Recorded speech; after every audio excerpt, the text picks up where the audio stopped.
In the span of a week, Lane Kiffin turned this defense from something that needs to be worried about to something that might be okay. We'll explain.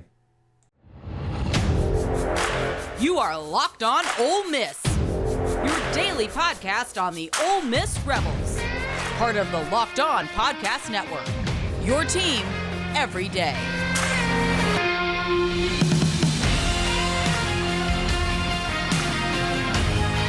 Thanks for making the Locked On Ole Miss podcast your first listen every day. We are free and available wherever you get your podcast, including YouTube. Remember, Locked On, your team every day. Hi, I'm Stephen Willis. Welcome to the Locked On Ole Miss podcast. We're having a good time. I hope you are too on this Monday morning. So, Isaac Ukwu committed to Ole Miss, completing what was a big week for the Ole Miss defense. And it really cannot be overstated exactly what has gone on. From DeShaun Gaddie to Stephon Wynn, the defense has kind of repaired itself into a situation to where they're in pretty good shape.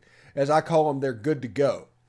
And what I mean by that is, no, this isn't the 2011 Alabama team lining up across there, but it's in a position to where this defense isn't going to be a total liability, to where you need an exemplary offense to compete at a high level.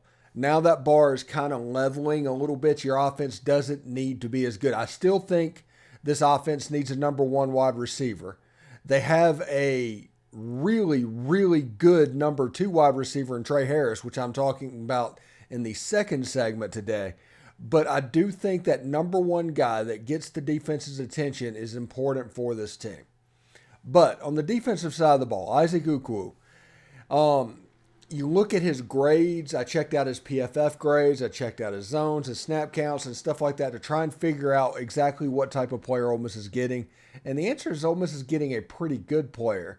This is a player that had 7.5 sacks last year in his first year at James Madison in D1. Okay? So playing against pretty good teams, you played against Louisville, you played against Coastal Carolina, Appalachian State. Those were all opponents that you went up against. So it's not a level of competition concern. You made the jump. You made it to D1. Now we need to make it to SEC. But this is a player that has all the tools necessary to be a solid edge player in the SEC. Now, we've harped on Ole Miss's lack of a jack position or an edge position for a while now. Because if you look at just true edge players, you have Cedric Johnson, who missed all of spring, I think, with an injury, so he needs to come back and perform. And you have Jared Ivey, who is a really, really good football player. So I'm not talking in any way about them, but after them, if you look behind them, it was problematic. Now what you've done is you've created a three-headed monster of interchangeable parts that can play on the outside of both ends of a four-man line. Whether it's a strong side defensive end or a weak side defensive end, these players can do what is necessary. Now, Ukwu's size, he is 6'3", 260 pounds. And that's a good size for a defensive end in the SEC. Will Anderson, example, was 6'3", 245. That's what he played at. So I would not worry about size in this defense. In fact, I think Cedric Johnson and Jared Ivey probably need to shed a few pounds going into the season, because the difference between 3-4 defensive end and 4-3 defensive end can be pretty steep. And since Ole Miss does not have a jack at this moment, which they still do not have that, there's going to be a ton of four-man defensive line. And we interviewed Jared Ivey over the weekend where he talked about four-man defensive line. Without giving away state secrets, he told us that. But he said this is going to be a lot more four-man front type stuff. So this defensive line has really, really improved over the last week, honestly. It went from a situation before all of this started. It was like, hey, Ole Miss needs depth at defensive line in a worse way. I am all about Cedric Johnson, J.J. Pegues, Josh Harris, and Jared Ivey as the front line. That front line is fine. I would put that front line up against dang near anybody in the Southeastern Conference. But after that is where it got scary. You had Xavier Harris. And then, you had Jamon Gordon maybe, which I'm glad he came back. Don't get me wrong. But, and you needed something to have a solid two deep, because as we have learned with the speed of which our offense goes, you need a two deep on defense. So after that front line, it got scary. It got iffy. It got weird. So Ole Miss has added Isaac Ukwu at edge. They've added Stephon Wynn at 3 technique. This is go with Xavier Harris. And they're bringing in DJ Holmes. We'll see what happens with him. Chamberlain Campbell, we'll see what happens with him. But there's edge players coming in. And also you have the idea that I had of using Centarian Perkins in a jack position from time to time, just to team off on the quarterback. Like I said, he's the best football player on every field he's ever stepped on. He is going to play. He is going to play early. I'm not saying he's going to start, but he's going to play. But if you do that, that becomes like a mix and match too deep on the defensive line. And linebackers, you're too deep anyway. You've added DeShaun Gaddie at cornerback. You're okay there. You added Dejon Anthony from Liberty at safety. You've kind of done the job necessary in the transfer portal for the defense. They're kind of in a position to where this offense that Ole Miss had last year probably could win some games this year. The defense is not going to be that liability. You do not need that exceptional offense to pair with this defense moving forward. It's just a weird thing to think about, but that's the way it is. Anyway, today I do want to let you know that today's show is brought to you by Built Bar. If you're looking for a delicious snack, but you do not want all the sugar and calories, then you need the best tasting protein bar ever. Built, you got to try this. If you're like me and you want to make a healthier snack choice and you don't want to compromise on taste, I've got just the thing for you. It's Built Bars and Built Puffs. Built Bars are healthy and taste amazing. Seriously, they're so amazing. You won't even think they're good for you. What makes them so good? Well, for starters, they're 100% real dark chocolate. That's right, real chocolate. And they come in unbelievable flavors like churro, peanut butter brownie, and cookies and cream. I'm not sure how they do it, but it tastes like a candy bar while maintaining amazing macros. It's only 130 calories, 4 grams of sugar, and 17 grams of protein. And now you don't need to wait to get your box. For years, we've been telling you about ordering Built Bars at Built.com and using promo code LOCKEDON15. But now you can get them at your local Walmart or Sam's Club. But you can still get your specialty programs at flavors at Built.com. That's right. Head to your nearest Walmart today. Walk to the pharmacy section and grab yourself a box of Built Bars. You can pick up a 4-bar box of cookies and cream, double chocolate, and coconut puff. And I do like the double chocolate. If you're close to Sam's Club, run in and grab a 13-bar box with our hit flavors, Brownie Batter Puff and Churro Puff. You'll thank me later. Thanks for making the Locked On Ole Miss podcast your first and listen every day. Every day or tomorrow on the show, we're probably going to start previewing opponents on the schedule as the transfer portal kind of comes to a close of this cycle. We can start to look at other teams and figure out exactly what they have. I've got my Phil Steele magazine ordered, and it's going to come in, and we're going to go, game by game. Maybe not Mercer, but starting with Tulane on to Mississippi State. And then a little bit later on, we're going to have other Locked On hosts that come on to talk about their team. That's going to be the drill down after I give you like the little preview segment. And then we'll do W's and L's as the season gets closer. So that's kind of a plan that I have. And I mean, if we do that, we can get 30 episodes, which will almost take us to football season. So that's an idea that I had to do. So I'm looking forward to talking to the Locked On host and other people about the Tulane Green Wave and the other opponents on the schedule. So that should be pretty cool. Anyway, this next segment, I want to get to know Tre Harris because he did not play very much in the spring practice, in the spring game. You didn't necessarily get introduced to him there. But he's a good ball player. If you think Malik Heath, he provides a lot of the same stuff. And stylistically, it looks a lot like Dante did out there. He's kind of a Dante Moncrief, physical type wide receiver. And at Louisiana Tech, it was a situation that was a little bit weird. Against AP Top 25, he had 4 catches for 60 yards and a touchdown.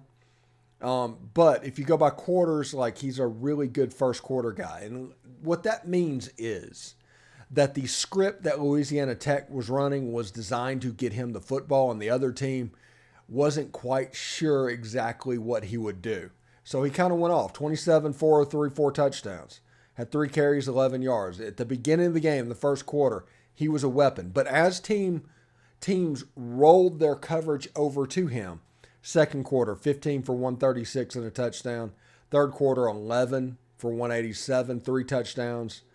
11 catches for 191 in the fourth quarter. The yardage production goes up. The receiver receptions kind of flatline a little bit.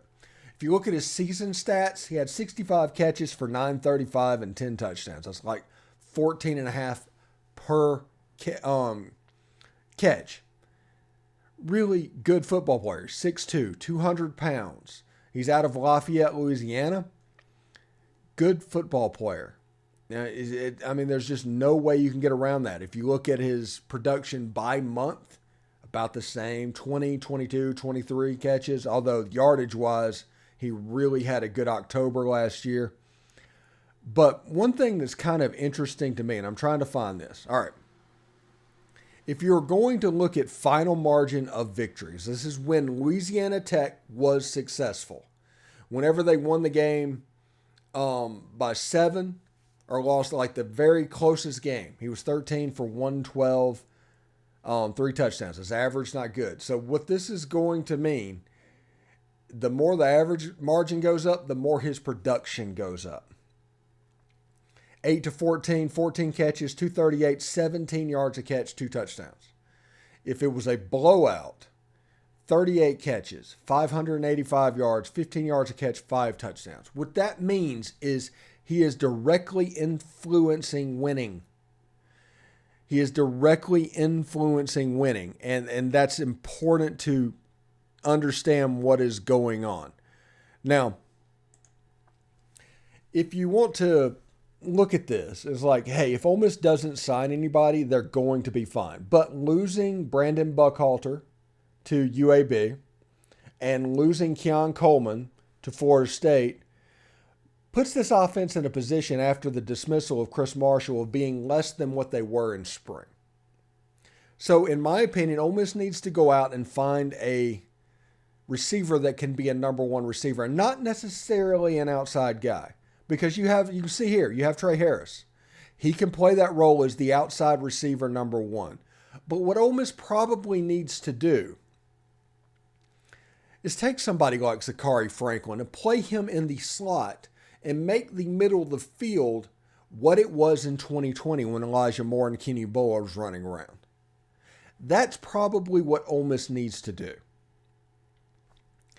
And if they do that with Tre Harris on the outside, maybe Braylon Brown on the other, maybe move Jordan Watkins outside. If you do that, it can probably make the offense better than it was in spring. Just adding somebody like just Zachary Franklin at slot. Somebody that can make linebackers scared. Because I like Jordan Watkins. He did a fine job last season. He didn't put the fear of God that Dontario Drummond or Elijah Moore did in 2020. Some of that could be with Jackson Dart, and we're going to look at that a little bit in the third segment as well because we got his zones for his Texas Bowl performance in there. And that just kind of lets you know, again, exactly what they need to work on. But if he does what he needs to do, he will be fine. And if they can use the middle of the field, if they can make this work, this offense has a chance to be explosive, and I've told you that for weeks. This is quite simply one of the most talented rosters that Ole Miss has ever had, at least in my lifetime.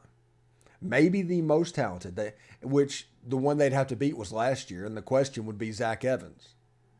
I mean, seriously. But talent does not mean execution, and execution has become critical to Ole Miss football in a way that's different than it has been. And we'll talk about that in just a second as well. But it should be quite interesting as what's going on and everything. Anyway, today's show is brought to you by the FanDuel Sportsbook. Make a fast break to FanDuel during the NBA playoffs. That's because right now, new customers can get a no-sweat first bet of up to $1,000. That's $1,000 back in bonus bets if your first bet does not win. Now, I do realize that Mississippi is a brick-and-mortar casino state. I do. You have to go there to gamble on sports gambling. The FanDuel is not in the state of Mississippi, but it is in Louisiana and it is in Tennessee. So if you go to New Orleans, Baton Rouge, Shreveport, Delta, Louisiana, if you're in Tennessee and Memphis, going up to Jackson, Tennessee, over to Nashville, you can use the FanDuel Sportsbook app. It's safe and secure. There's no better place to bet all the playoff action than America's #1 sportsbook. Visit FanDuel.com/lockedon and get a no-sweat first bet of up to $1,000. That's FanDuel.com/lockedon. FanDuel, an official sports betting partner of the NBA. All right, thanks for making the Locked On Ole Miss podcast your first listen every day. We're free and available wherever you get your podcast, including YouTube. Subscribe to the YouTube channel, hit the bell for notifications, upvote, comment, all of that stuff. Join our subtext community. We'd appreciate that. The link for that is in the description. It's a nice way that even if that's not something you'd be interested in, be a way that you could tip the show because this is a free program. But if you like it, that is a way that you can get involved in it, is through the subtext community.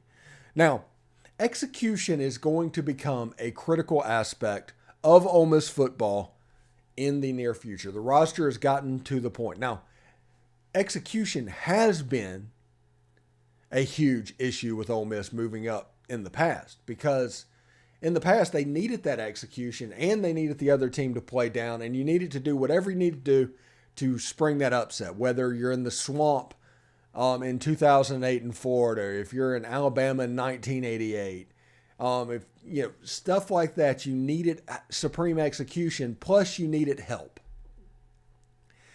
Now you need a different type of execution. Now it's about doing what you're supposed to do because your talent is at least equal with the other side. There's not many teams out there that has a clear talent superiority advantage over Ole Miss. They just don't. It's about execution. It's about doing what you're supposed to do. And that is a different mindset than getting yourself ready for an upset bid, getting yourself ready for a free shot. This is about being ready to be the hunted. Ole Miss baseball found out this year exactly what the hunted felt like. Now, there's injuries and there's other things that came on, but the execution at such a high level has become a major issue for Ole Miss baseball and will be Ole Miss football. And that is because talent-wise, they know they're good. But if you look at last season, they were good last season, and they had comparable talent as well. And if you look at this, these are the PFF grades offensively and defensively last season. And you see some reds on there. You see some games. You see the swoon at the end of the season. The thing that's upsetting to me is the run defensive grade at Arkansas. And they didn't play exactly particularly well against Alabama. And you can see how they just collapsed at the end of the season. Now, PFF, when they do this, a lot of this is based off numbers. If you throw for a certain amount of yards, if you get a certain number of sacks, it's worth it for your grade. It's the way they can do stuff like this and not have somebody just watching and breaking down every single game, because I heard that PFF had 8 people working for them full time. So you need some help with statistical analysis. And you look at the schedule, and as it got harder, the execution numbers gained a little bit less. And all of a sudden, the most talented team that has happened in my lifetime ran off a 1-5 to end the season. Now, there are some extenuating circumstances that happened. I'm not saying it's not. The stuff with Auburn was absolutely a distraction and a mess. What happened at Arkansas was inexcusable. And I think that was honestly because the result that happened may not have been the result that was going to happen at that point.